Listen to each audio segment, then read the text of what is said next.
The next thing I hear and feel is like air right by my ear right here, and I hear this. One of your parents won't be here next year for Easter. I open up my eyes. Nobody is around me. And I took the program and I ran to the car and I cried for probably about an hour and a half, 2 hours. When a loved one crosses over, do you think they take their wallet with them? Their credit card? Do you think they take their favorite jewelry? Their energy. It's their soul. Life happens. People's judgments then come upon us. We get hurt. We get tossed around. We go through life. Now we pass. Everything that's left here, all those ill wills, all the jealousy, all the anger, all the fear, all the bitchiness, it stays here. You rise above it. What's allowed in heaven is love.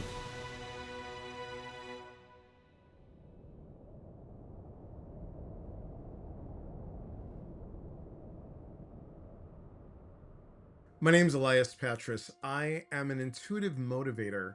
I am a psychic medium. I'm a best-selling author, a retreat and workshop facilitator, and a podcaster. And I would never ever think that all that would be me. When I was a kid, I'm like, I'm going to be a doctor, or I'm going to be a vet, or I'm going to be a special education teacher. Never in my life would I think that this is my career now. And I have to tell you, I absolutely love it. I love seeing how people can heal. I love seeing how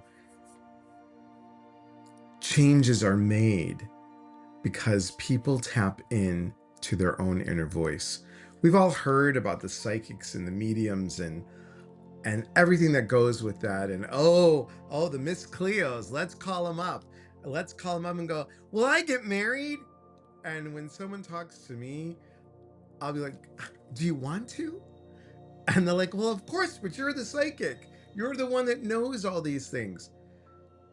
I can help you with the how, because I tend to mix and match, if you will. I take my psychic medium stuff along with my life coaching and blend it. I could look at a coaching client and say, all right, what are your goals? And the goals start off with something like, well, I would like to be more confident. And I'll get an intuitive hit. They'll say, somewhere around the ages of 17 to 19, my sense is that something big happened and that took you down a notch. And from there, that's where this pattern has happened. And everyone, I've been there. I've been there. I dated 3 narcissists and married the 4th one and divorced.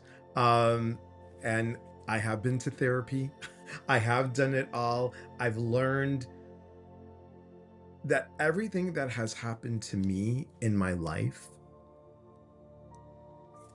I believe that God, universe, spirit, whatever you want to call it, Gus has gone ahead and given me that experience to be able to shift not only myself, but be able to pull that for a client or someone that comes to my retreat or workshop. I could then relate to it. Every mistake that happened for me, didn't happen to me. And once we can realize that and know that we're on this pathway of learning and improving and letting go of the fear, because many people will say, I have a gift, I have a gift, I have a gift. Guess what? Newsflash, you all have a gift. Every single one of you, and I like to call it an ability. God, universe, spirit, Gus, calls us in and says, hey, here's all this information. We're all created equal, but at this time of your life, you're listening a little bit more. Maybe 5 years ago, the signs and the signals came by and like, what was that? I want the neon sign that says, marry this one. Maybe you got that sign before that. Maybe it happened prior. And I'll have to tell you, everyone is special. Y'all have the ability to tap in. The problem that stops us is fear. fear of success, fear of failure, fear of judgment. And this is how my story started. My mom, right here, and dad were 46 and 56 when they adopted me. My mom was born 1919 and my dad was born 1909. I'm 60. I was born in 64.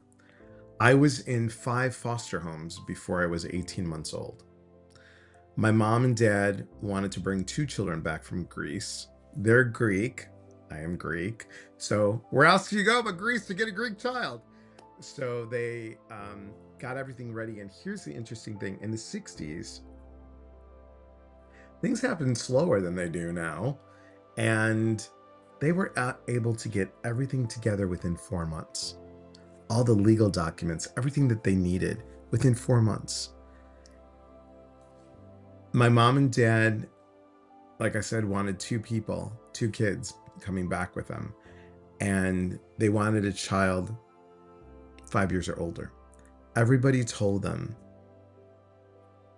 you're too old to have kids. You're too old. And my parents were wanting to have a legacy. I don't know. They wanted to give the love that they gave to everybody else. And let me tell you, it was a life full of love. Life full of love. Mom died in 2000 and dad died in 2001. My mom had a dream that she was going to find a baby in a blue crib with a white dove painted on it. Outside of the orphanage was 2 stone pillars, 2 stone doves. And they left the next day for Greece, and they're going to all these orphanages, looking at all these children. Unfortunately, the children they were looking at either had mental issues, or they had physical issues, or they had a history of, or their people, their family, had a history of whatever illness that they had. So they didn't, being older parents, they wanted, I didn't want to say the perfect child, but they wanted a healthy child. They were feeling discouraged. They were driving back to the hotel, and my mom said, stop the car.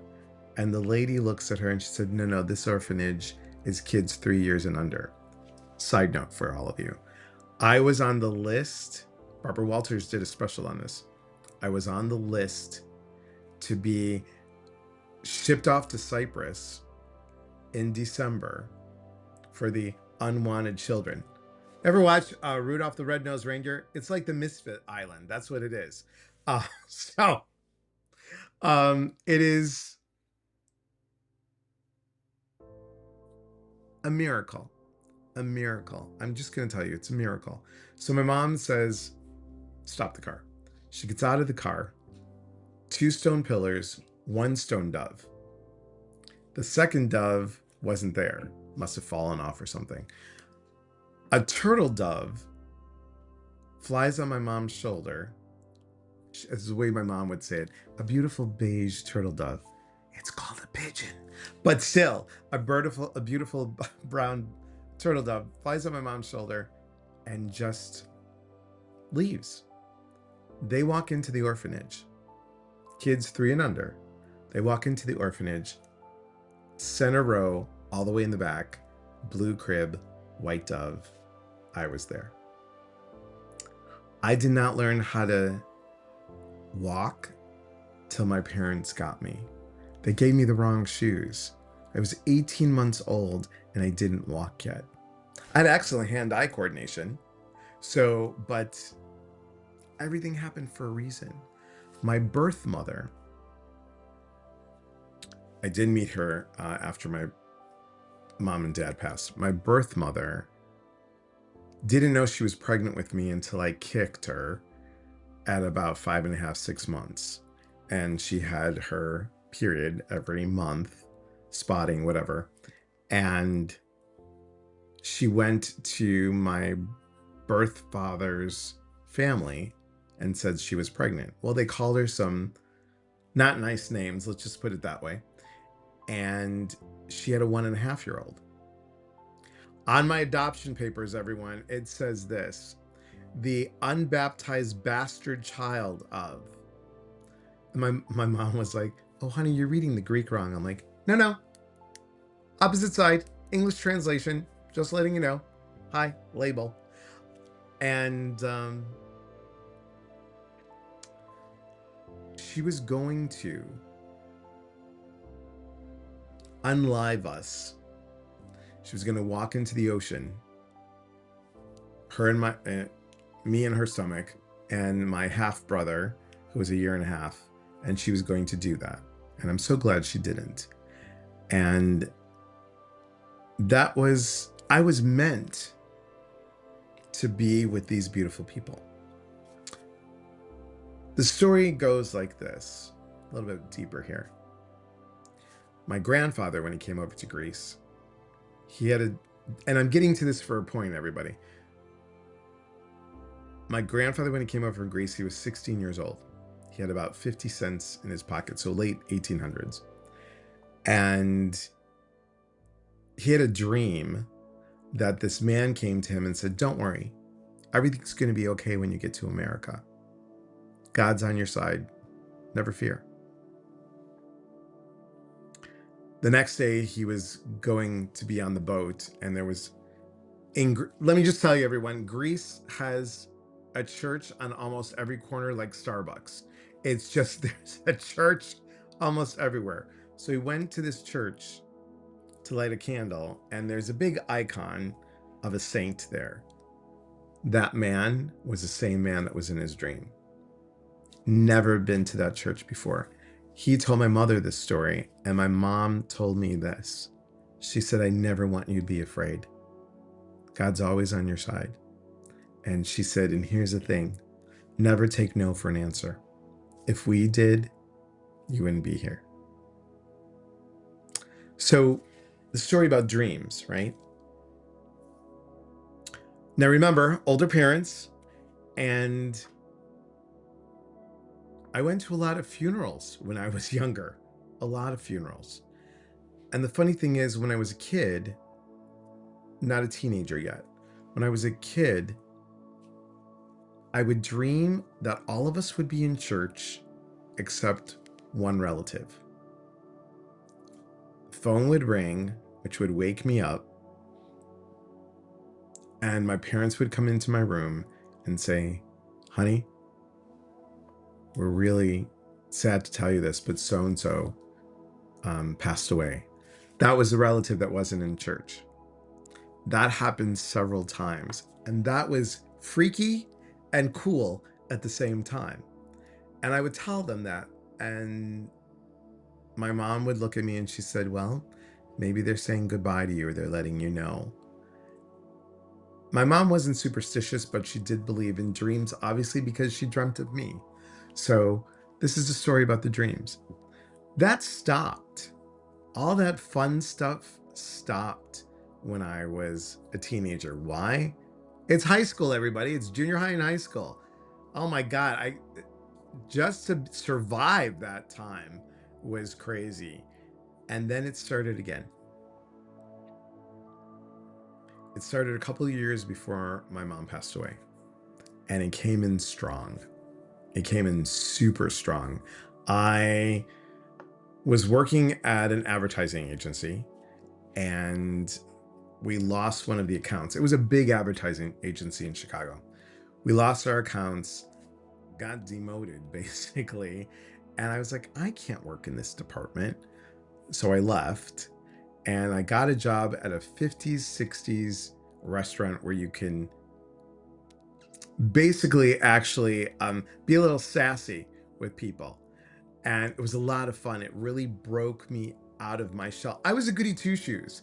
I was the kid that didn't, I was the good kid. So I didn't really talk back or anything. Well, here, that was the job. The job was like, hey, can I have a dessert with that? No, you didn't finish your burger. And grab the plate and just walk away. It's a lot of fun. That's where it all started. I started seeing stuff. I started hearing stuff. And it started to freak me out. And a friend of mine said, I think I have somebody for you to go see. I'm like, oh, a psychic? She's like, no, it's a therapist. I go, oh, you think I'm crazy? She said, no. She is an integrative therapist and she will help you like she helped me. Okay. And I told her some stuff and she's like, do you want to actually do the work? This is the important part, everybody. Do you want to do the work or do you want just answers? If you want to work with me, we're going to do the work. If you want answers, go to the 1-800 Miss Cleo. That's what started it all. And I started doing the work. We talked about my adoption. We talked about, yeah, I'm going to mention it. We talked about me being molested when I was younger. We talked about a lot of stuff. And I even talked about a dream that I had. And she looked at me and she said, she mentioned the dream before I even told her. She said to me, so you've had a reoccurring dream since you were a kid. And I said, I've had a lot of reoccurring dreams. She said, no, a really interesting one. She said, you are very close to your Greek Orthodox background. I said, yes, I am. I'm a big believer. And she said, and every time you see the Passion of Christ, the movie, the old movie, not the one, not the recent one. And I said, yes, we're talking in the 70s, guys. And she said to me, she said, you cry every time Christ is carrying the cross and gets crucified. And she said, guess what? I said, what? She said, you were there. I said, what? And she said, we're going to get into past lives. I'm like, and she said, did you ever meet somebody that you just had a bad feeling about? I said, yes. She goes, Elias, you are intuitive and you're an empath. And all words that I had no idea what they meant. I was like, this is just cool. That's all. And I did a 2-year apprenticeship program with her in shamanic studies, Peruvian based. I learned about my spiritual connection, not just the religious one. Very different. I didn't believe in past lives. We weren't taught that in Greek school. We weren't taught that. Greek school, the one that I went to, was like Catholic school, more guilt and an hour of Greek. So that's what it was all about. I wanted to know more. I wanted to know why. The why was important. It's not the, okay, here, thanks for the answer. It's like, well, why did that happen? And why did this happen? And why were my parents like this? And what is that all about? And she was the one that really taught me so many things. And the program taught me a lot. It was just a lot. Anyway, I'm getting ahead of myself. So a lot of this happened in 1998. 1999, my dad had a stroke and he had to go into a nursing home. My mom said, okay, it's Holy Week and your father's in the nursing home. I'm not feeling well. It's Good Friday. I want you to go to church, get the program, get the flower that comes from Christ's tomb, and all this other stuff. And I said, okay, no problem. I go to church. And guys, if you don't know, everyone, Greek church is long. They have to do the service in English and then they repeat it in Greek. So it's long. You get there around 9 o'clock. We're not done until maybe 1. It's a long time. And then they take this beautiful flower. It has all these flowers on it. And it's got 2 poles and there are 4 people holding it. And it's Christ in the tomb. And they go around the whole church. And they stop in four directions, which is very much like what they would do in an indigenous culture. Just saying. I'm just saying. And it's a beautiful service, and they sing all these beautiful Greek hymns. It's amazing. Anyway, I'm 5'4". I know I look taller. I know I have a lot of big energy, but I'm 5'4". So I need to see what's going on, even though I've seen this service how many times. So I'm at the edge of the pew. I'm doing the sign of the cross. I kneel. I'm saying a prayer for my parents, and I felt some lady's hand or an old man's hand or somebody touch my shoulder. I'm like, oh, it's a little old man. It's a little old lady. No big deal. The next thing I hear and feel is like air right by my ear right here. And I hear this: one of your parents won't be here next year for Easter. I open up my eyes. Nobody is around me. Not a single person. And I took the program and I ran to the car and I cried for probably about an hour and a half, 2 hours. Then I had to go back into church to get the flower from the tomb and give it to my mom. That Easter, I said a nice speech. I was in school. I was a psych major. And I said, I just want to say how grateful I am for everybody. And I went around the table, and my relatives are looking at me like I'm nuts. And my parents are like smiling. They're like, oh, this is a beautiful thing. And I said, I just really am so grateful for the two of you. Thank you for adopting me. Thank you for teaching me what love is all about. And both of them got teary-eyed. I didn't know what was going to happen. The following year, 3 weeks before Easter, my mom passed away. And if I didn't know the information that I knew, I would probably, here we are, 25 years later, I would probably be on some major antidepressants. The work that I do is because of them, because of these two beautiful people.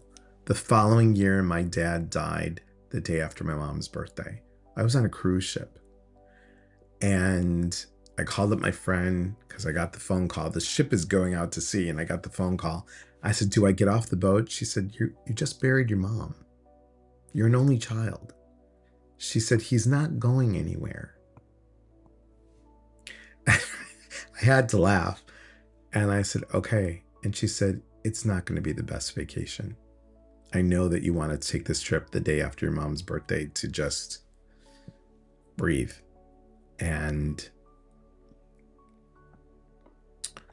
that night, I went up to the Lido deck. It was 1 o'clock in the morning. And I looked up in the stars and I talked to Gus. And I said, dear God, you have my mom and you have my dad. I'm going to try and hold it together here.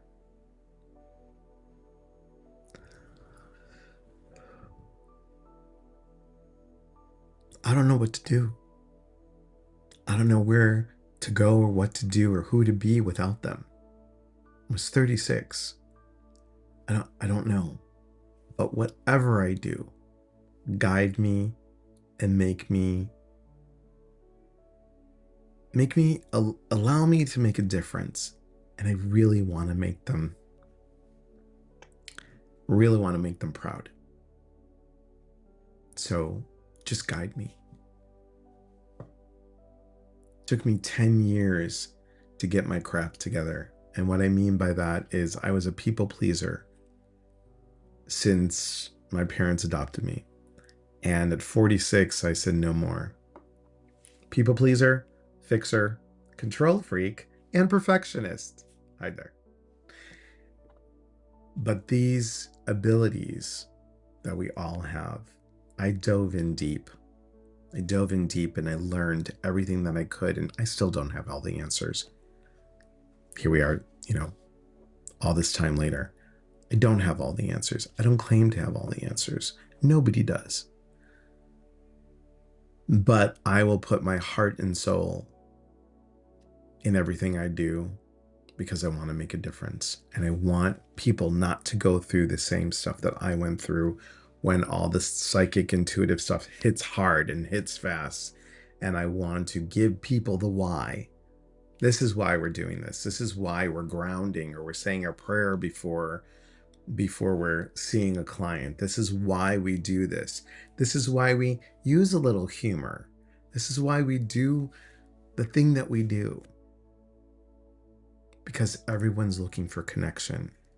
And I vowed that I will never, ever let anybody feel alone. I know that they're guiding every day. Every single day they're guiding. And it is something that I'm most grateful for. I know that on the other side, they can do 10,000 times what they could do here. So if you have a loved one that you're missing, yeah, call me, talk to me. But guess what? The closest person to your loved one is you. Talk to them. Ask for the signs. And if you ever see a psychic or a medium, and let me tell you the difference. John Holland, who I did my training with, John Holland, Lisa Williams, Tony Stockwell, Dougal Fraser, some amazing Hay House authors. And John Holland says this: a psychic perceives and a medium receives. Not all psychics are mediums. I'm actually a large, quite honestly. But, sorry, I was a medium. I was actually a small at one time. But see what I mean? The humor? See what I mean? And it's the dad jokes. I never used to say dad jokes because of this gentleman right here. My dad says the dad jokes. I'm totally getting off topic, but my dad would say, I'll have the halibut for the hell of it. I'm like, oh my, every Friday, we're Greek, so we're going to go out for food a lot. No, my dad didn't own a restaurant, but it was just crazy. Anyway.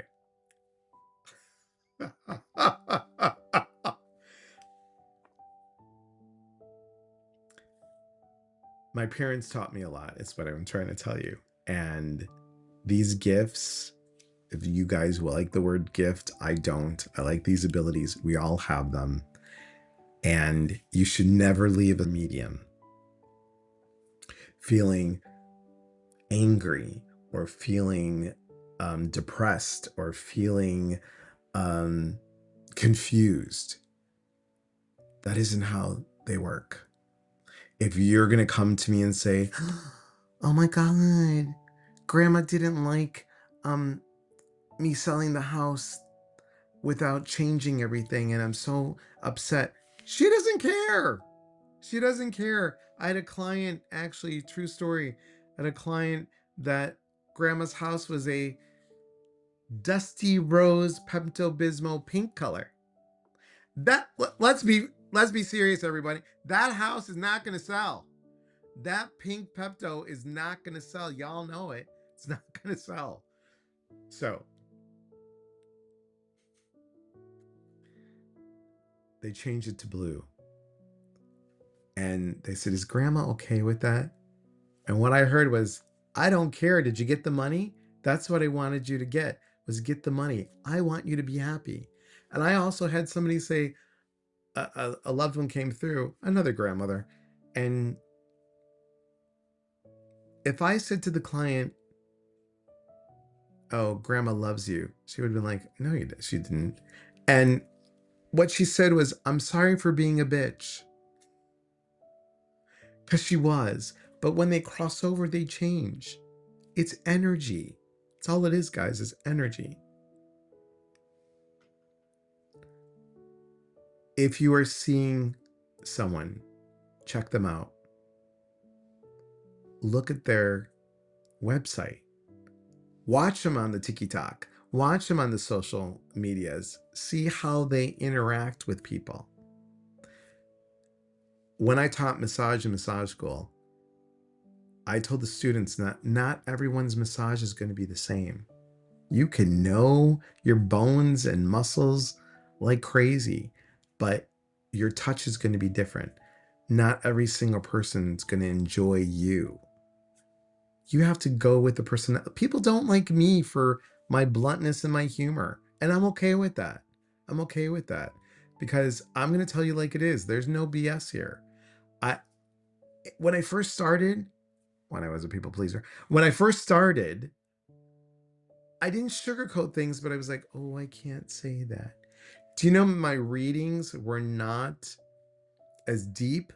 They were superficial because that's what the client wanted. And I said, do you want to work with me? If you want to work with me, this isn't about, does so-and-so love me? And what does he think about this? And what does she think about that? A psychic or a medium should not be tapping into someone else. That's like me snooping in your drawers, or me coming over to your house and looking at your medicine cabinet and taking pictures of it and then putting it on the internet. Oh, look at this. I love what I do. And the retreats that I've done, and I'm going to tell you guys, I just finished my 57th weekend retreat. And these books right here, these are all bestsellers, guys, except for that one. That was my first one. But they're bestsellers. And this one here, well, let's go with this one. This one just launched yesterday. I don't know when you guys are going to see this, but it launched yesterday, which was 11/11. And this book is now a bestseller. It got #1 in 5 categories. It's stories of people going within to heal. That's what we do. And they're not psychic mediums. They're not all great people. These are some of the people. And some of you might recognize her, Lisa, and my friend Ginger. And there's amazing people on here. Susan Fuller, just amazing people. It's my cousin.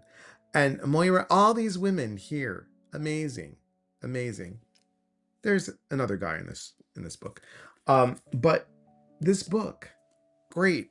This book is what happened after I divorced what my therapist said was a narcissist. I can't claim the person as a narcissist, but my therapist can. So, changing the FU to thank you. This is going to be a year on November 14th. Guess what?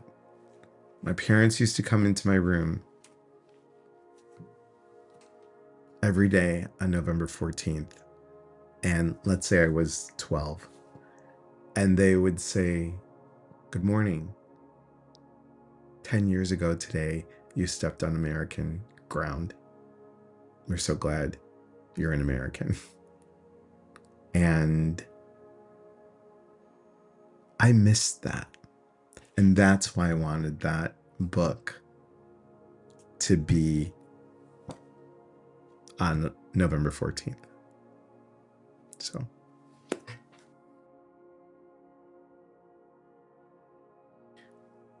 When a loved one crosses over, do you think they take their wallet with them? Their credit card? Do you think they take their favorite jewelry? Their energy? It's their soul. So let's say this. Think about this. Think about a dish. You just had lasagna.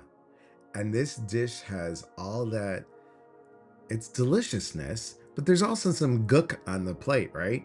There's like crumbs and there's tomato sauce and stuff. Are you going to put that back in the cabinet? Are you going to put that back in the cabinet? Listen, I'm Greek, everybody. So my analogies are all about food. Even if you were to ever get a session with me, the first thing that comes in is like, did your loved one make a pineapple upside down cake that had cinnamon? Don't ask me. I'm really not that heavy, but it's all about food. I'm Greek. What can I tell you? So, back to the story.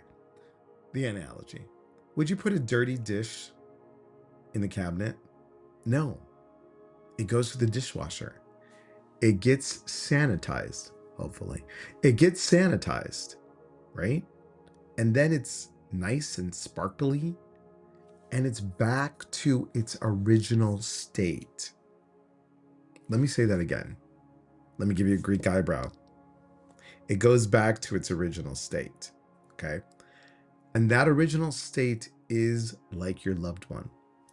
When they're up there in heaven and they're thinking, oh, I want to be back with you and you and you and you. Let's all come back together. And this way, Mom, you know what? I was a little jealous of you, so let's go ahead and be brother and sister this time and figure that piece out. That's a whole nother story, everybody. So when they're up there, they're pure. They're pure. We get then put into body and all the stuff happens to us. Do you know that kids, when they're little, I listened to this on the radio show a long time ago, and this woman was talking to the host and said, my son got into the crib of his sister, and he's 3 and the sister was like 6 months. And he was saying, Michelle, can you remind me about heaven? Because I'm starting to forget. Life happens. People's judgments then come upon us. We get hurt. We get tossed around. Think about a nice clean shirt, everybody. You know what? If you don't take care of it, it's going to get a little dingy. It's going to have a little crease in it. It might get a little thinner. That's what happens. We go through life. Now we pass. Why would we take those crumbs, that tomato sauce, and bring it back upstairs? We don't. Everything that's left here, all those ill wills, all the jealousy, all the anger, all the fear, all the bitchiness stays here. You rise above it. What's allowed in heaven is love. Everything is operated from that piece. You start in love and you go back to love. We mourn the people that are not with us because we miss them. When they're up there, they're celebrated. They're back home. I'm going to tell you guys this. Albert Brooks, interesting man. Yes, funny, interesting man. He and Meryl Streep were in a movie called Defending Your Life. Please watch that. There's a lot of that that's true. A lot of it freaked me out. I'm like, what? Because after I know what I know, I'm like, I got to see this from a whole different viewpoint. But we're in heaven, and we all have jobs. We have jobs in heaven. I'm going to show you something. See this crystal? It's one of my favorites. It's a blue aqua aura crystal. Do you see all the different facets that they are? That's your soul. That's your soul. For those of you that are like, well, I don't get that, Elias. Guess what? Those of you that are my age, or you've been to a department store, remember all the TVs that are all against the wall and all the channels are going, you're like, what?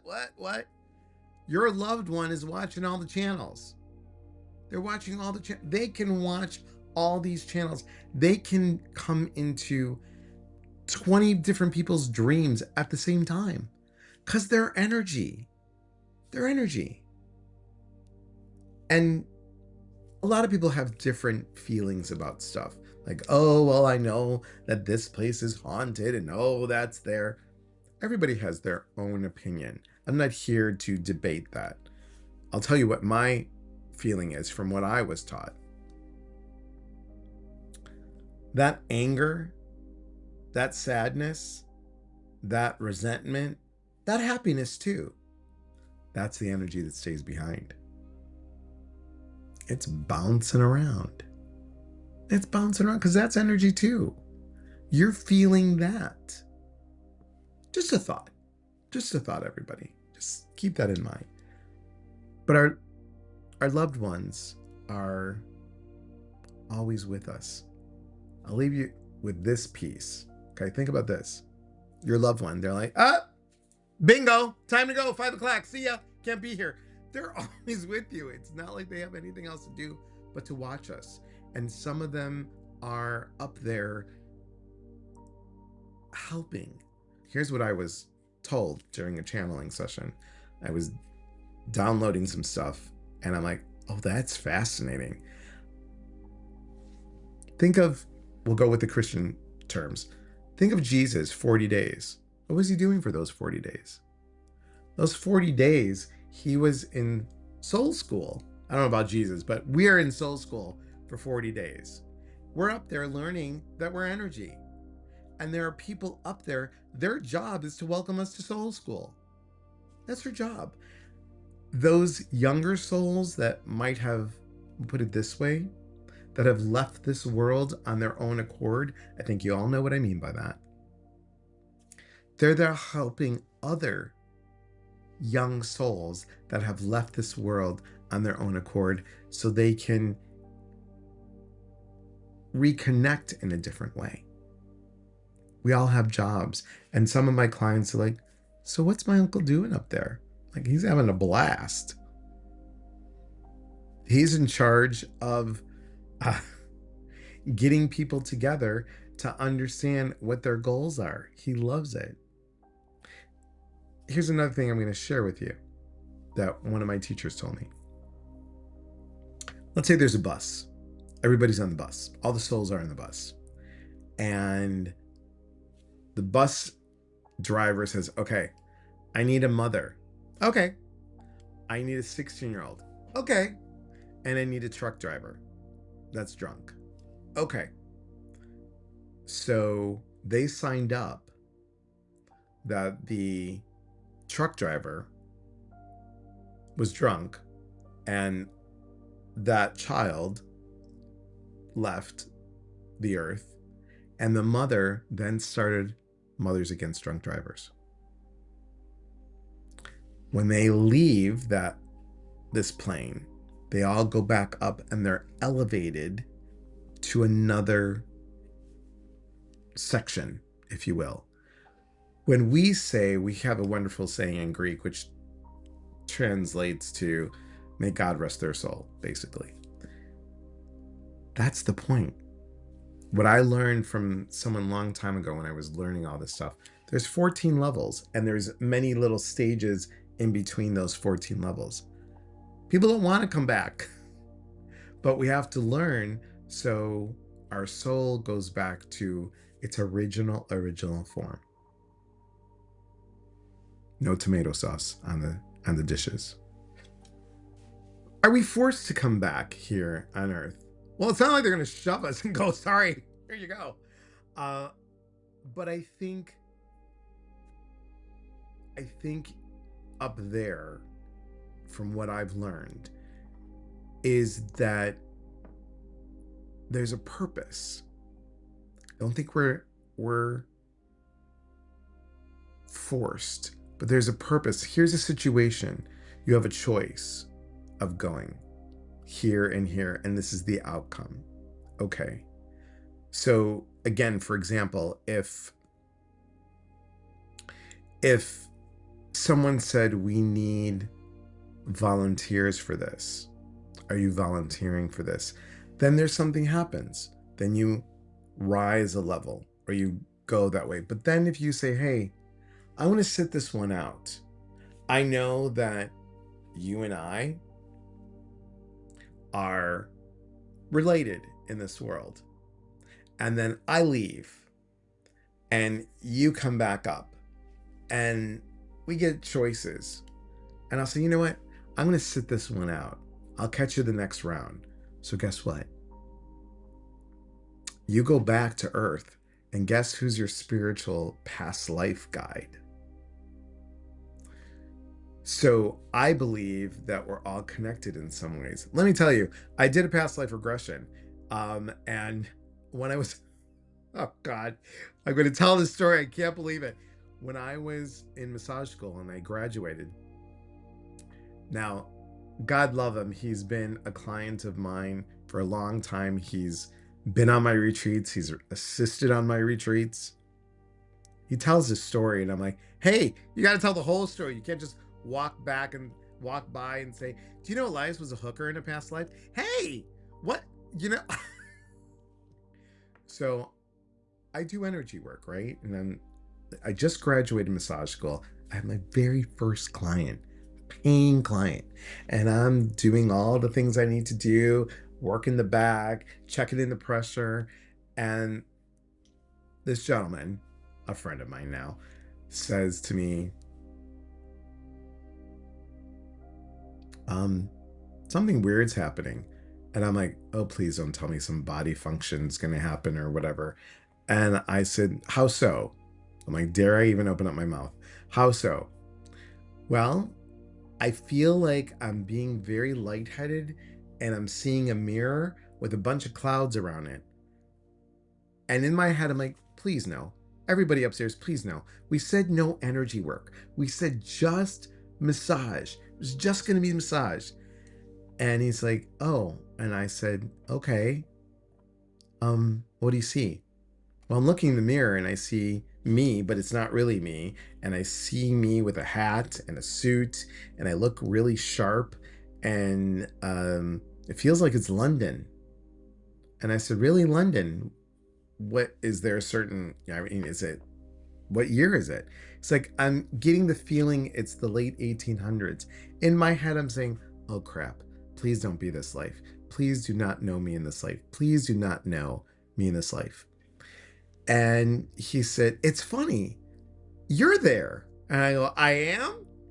And I'm like, Shaka Khan. And he said, but you're female. I said and he said at the same time, and you have red curly hair. I said I have red curly hair. He said red curly hair. He pops his head out of the face cradle and he's like, that's weird. And then he goes, wait, let me try and go back in. And I'm like, please don't. Please don't.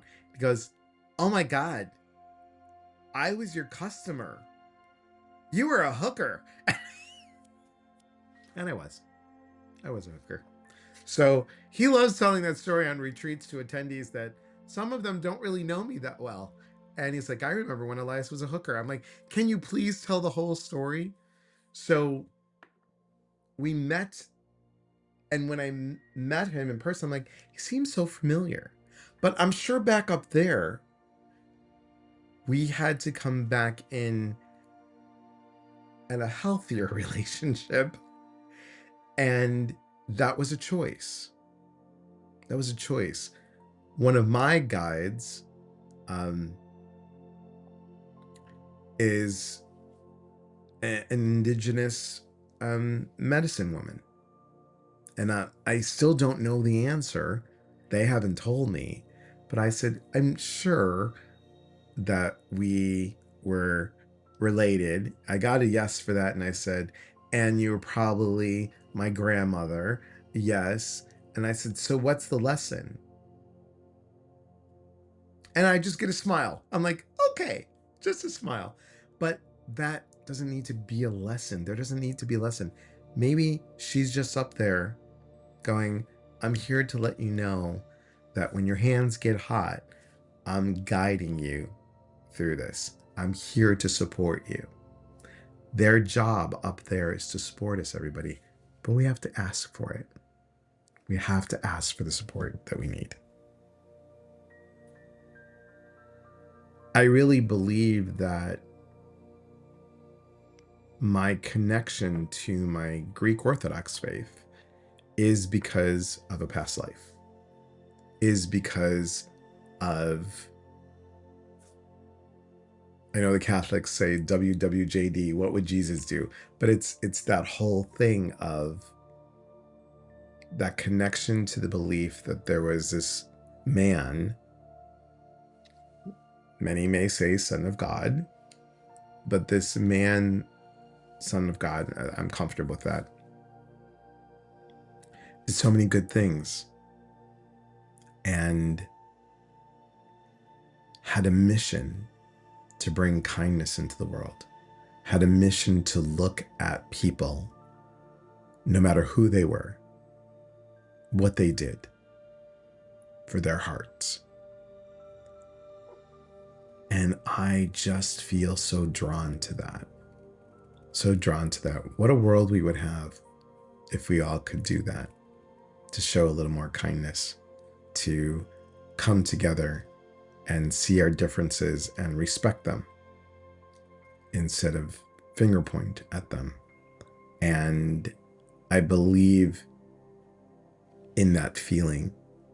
So my time there was when she regressed me, because she regressed me after we talked about it. It felt like it was just maybe a minute that I was there, but this whole story, I got more from that story. And we're going to say my imagination, guys, because the psychic ability comes from that place. It doesn't come from all these books. It comes from that place. The books help. Don't get me wrong, the books help. But it comes from that place of inner knowing. And I had to trust that. I mean, I don't go up to everybody and go, "Hey, I was there at Jesus' death." Isn't that cool? Because A, the way that they're going to look at me, and B, the way that they're going to look at me. So it is important to know that whatever your background is, even if that isn't your faith, and you believe that you are at a place in time that really moves you and is a core of who you are today, that's a reason why it's coming up. Now I'm going to tell you this. Not all of you are Cleopatra. Not all of you are Marilyn Monroe or Elvis Presley. Yeah. I've met several men and women. They're like, "I was Cleopatra." I'm like, "Oh, that's great. That's awesome. Yes, that's why I like this shade of whatever eyeshadow." I'm like, "Okay." All kidding aside, we all have a purpose. And this purpose doesn't just stay in this life. Your purpose could start, we'll just say this, 50, 60, 70 years of lives. Years of lives. So Lisa Nolan Chalowski was interviewed, and we met at Celebrate Your Life. I won a speaker program, and I got to be on stage for 2 hours presenting Manifesting Your Desires, which was amazing. But Lisa and I met, and we just hit it off, and we were talking with Denise Lynn in a workshop, and she said, "Now you're going to go back to a life in your group." So Lisa and I were in the same group. There were groups of, I think, 6 or 7. And Lisa didn't say anything. And they're like, "Who's going to start?" And everyone's looking around. And then Denise said, "Okay, the person closest to me." That was me. So I said I was taken to a place that was surrounded by water. And it's not Grecian, but it really feels Atlantean, like Atlantis. And Lisa out of nowhere is like, "Oh my God, yes, yes, yes. I was there too." And it was so cool because we were connected. Like, I never met this woman. And I just felt a pull to her. And she's like, "Do you remember this?" And I'm like, "Oh yeah. And this had this." And she's like, "Yes, and they had this." We were going like back and forth. Fascinating to me. Just fascinating. And I wanna say this to everybody. Past lives are cool. They're cool. And they give us lessons. But we have to be in the present. I don't want you all to get so stuck in the woo-woo that we're so focused on that, but we're not focused here. Those things happen so we can be in the present. And we learn from the present. The past teaches us to be present so then we can look forward to the future. When I connect to spirit, God, universe, whatever you all want to say, what I'll do is I always ground myself. I start off with a prayer. Just because I'm Greek and I'm used to the sign of the cross, I'll do the sign of the cross. I came up with this prayer that really resonates with me. I ask for my guides, my angels, archangels. I'll mention the archangels. I ask for Jesus and Virgin Mary to come in. I ask for my mom and dad to come in. And if I'm talking to a client that I know, they're a math teacher or they're something. My aunt was a math teacher for 50 years. I'm like, hey, Aunt Nia, can you please come in? Because we're dealing with somebody with science and math, and I need to know this information. I will ask for the guidance that I need, and then I'll ground myself, and it begins. I'll get the client on with me either in person or via Zoom, or if I'm doing a presentation. And I will sometimes get like the chills, and not in a bad way. And sometimes I feel like someone's doing this to the top of my forehead. It's the weirdest feeling, but someone's doing this, and I'm like, okay. And I just sometimes kid when I don't get this, and I'm staring at everybody because maybe I'm a little nervous. I'll make a joke because humor is always good with me. I'm like, is this on? Okay, just checking. But I'll feel stuff. And that's how I first got stuff, was I felt stuff. When I was a manager at that restaurant and I first felt something weird happened. I went to pick up a 5-gallon house dressing for salad. And I went like this, no, that's not heavy, 5 pounds. It's not heavy. And I lifted up over my shoulder. It felt like a pole got shoved through the back of my back, through my chest. I had to go to the ER. Nothing was wrong. But it was so painful. And my teacher then told me that it was a heart opening. And you're going to feel stuff through your heart. And that's what happens. I will start, either my heart, the center of my heart gets a little sweaty. Not always. Or I just feel warmth right in here. And I will feel sometimes a breeze, maybe a light breeze. I will smell things. I will always hear something funny. And it's just, that's the best. When I'm with a client and they're saying, I really like to talk to so-and-so. I said, well, let's see if we can connect with them. Sometimes I'll do a general reading where it's like, let's see who comes in. Or Tony Stockwell said, everyone teaches us differently. And I'm going to teach you guys how to actually not give 50 pieces of evidence and keep on going evidence after evidence. Did they have this? Do they have this? Do they have this? And they're saying, and just say, get to the message. Get to the message. They're not here so you are proving that you're right. You got them. You got 4 or 5 pieces of good evidence. Now bring them in, and what are they doing up there? What's their message? What's going on? So it's funny because right now the top of my head is tingling. Out of nowhere, the top of my head is tingling. Hysterical. So I'm taking a moment to pause to see what's coming in. What do I need to say?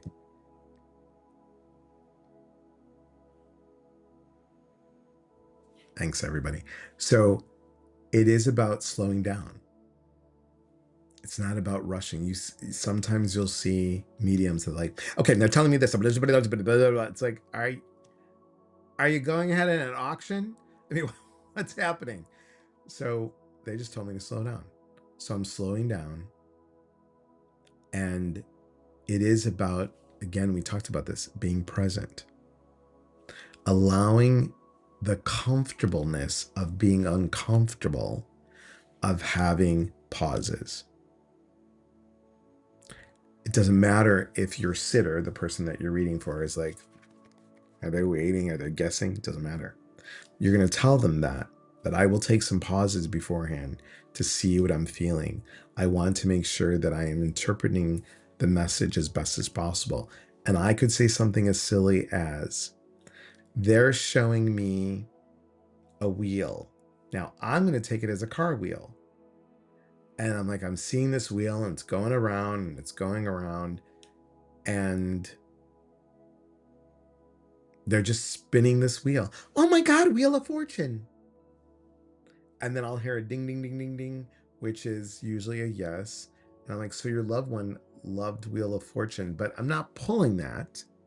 I'm not saying that, but then I'll say, and yes, that's when they used to get every single Wheel of Fortune puzzle. They never, ever were wrong. Now, some people might say, oh, well, Elias, you guessed that. You led that because of Wheel of Fortune. But the other information is that. Now, I've watched Wheel of Fortune. I'm not a big Wheel of Fortune follower, but they, the loved ones, will use every movie, every commercial, every play that I've seen, every play that I've been in, every experience. To me, I will say, I'm taking it to mean this. I'm seeing a lot of popcorn. Were they this? Or did you guys go to, and why am I seeing like M&Ms inside the popcorn? Oh, well, yeah, they used to do this and blah, blah. Okay, great. Now I know that this individual is going to talk a little bit more about what the movie was about. I don't know why I know that, but I'm like, oh, okay. And their favorite movie was this. I had a client and I said, I don't know why I have this song in my head, but it's Buffalo Bill, why don't you come out tonight? Come out tonight. Come out tonight. And she looks at me and she said, Elias, we watch that every Christmas twice or three times. And then I'm like, and then your mom makes this, I don't know, I'm Greek, so this is some non-Greek dish, and it's like pasta, and it's kind of rolled up in a ball, and then you shove chicken in it or something. She goes, yeah, chicken dumplings. So and we just called it pasta balls. And it's a soup that her mom made. And they're just things that they will share with us. So I get that feeling, and then it leads to something else. I'll see it, I'll hear it, I'll smell it, I'll taste it. The first time that I tasted anything, the poor client, I felt so bad. I'm like,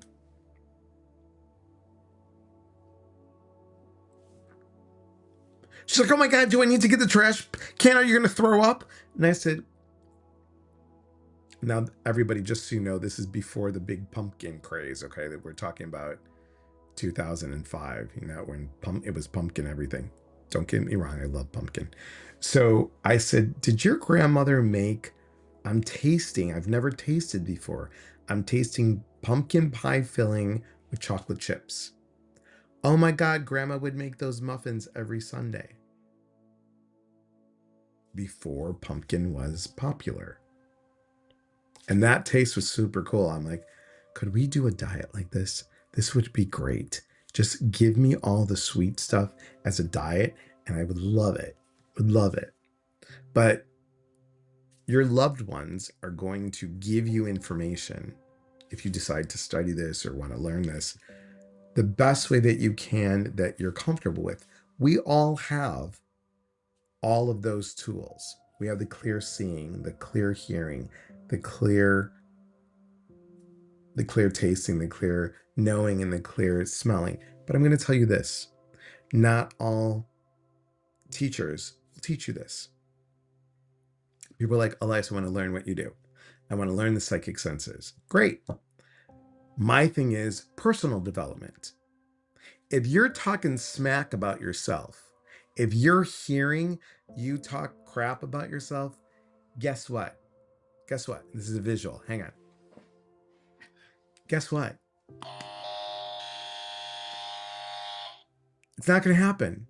If you're saying, while you're hearing yourself talk crap about yourself, you're lowering your intuitive abilities. You're turning that channel, that volume lower. You're only going to get stuff here. You're not going to get stuff here. If you're looking in the mirror and going, ugh, you're seeing yourself in a different light. If you're feeling crappy about yourself, like, I'm really a piece of poop, well, guess what? You're going to feel things differently. If you're wanting to see and hear and feel those things, if you don't work on loving you and doing the basic stuff of personal development, That's how I am different. I will teach you the stuff that goes before the cool stuff.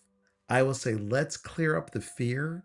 Let's clear up the parts of you that is, because I just finished a retreat, you guys, on perfectionist, fixer, control freak, and people pleaser.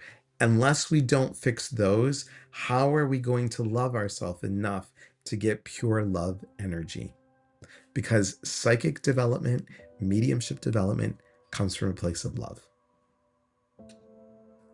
The reason why I do retreats is I love seeing people come in on a Friday and leave on a Sunday completely different. Their ahas are amazing.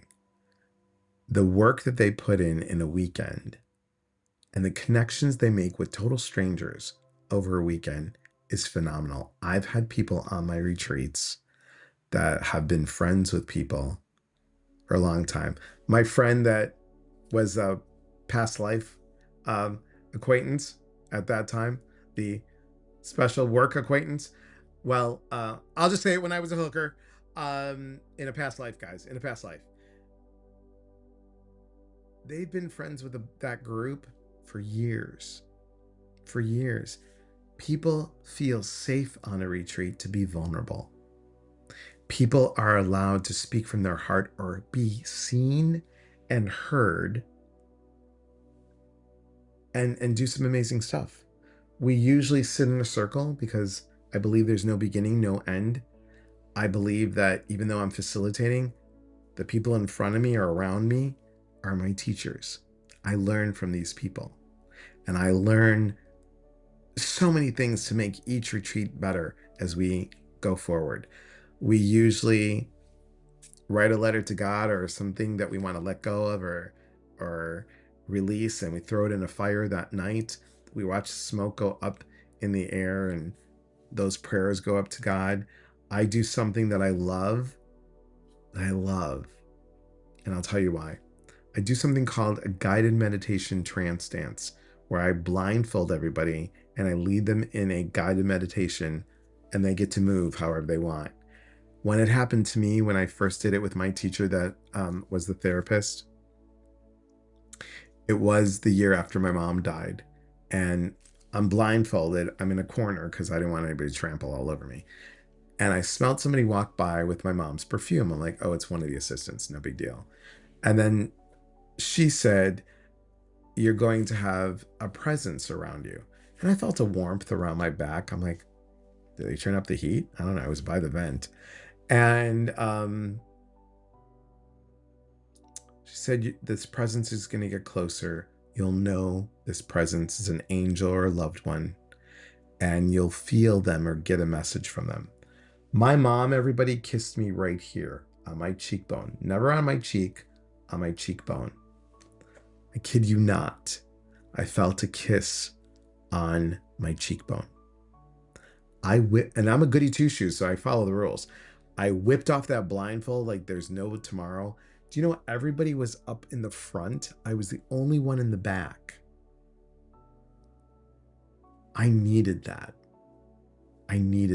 And if I can give someone, I'm not saying come to my retreat and you'll feel your loved one, but come to my retreat and you'll feel an aha moment like I needed it. That's a gift that I want to give to people. If they're open to receiving it, you have to be open to receiving. You have to want to do the work, because if you don't do the work, it's not going to happen. You have to ask for it. You have to be wanting to need the support and be open to hearing what you need to hear for your highest good.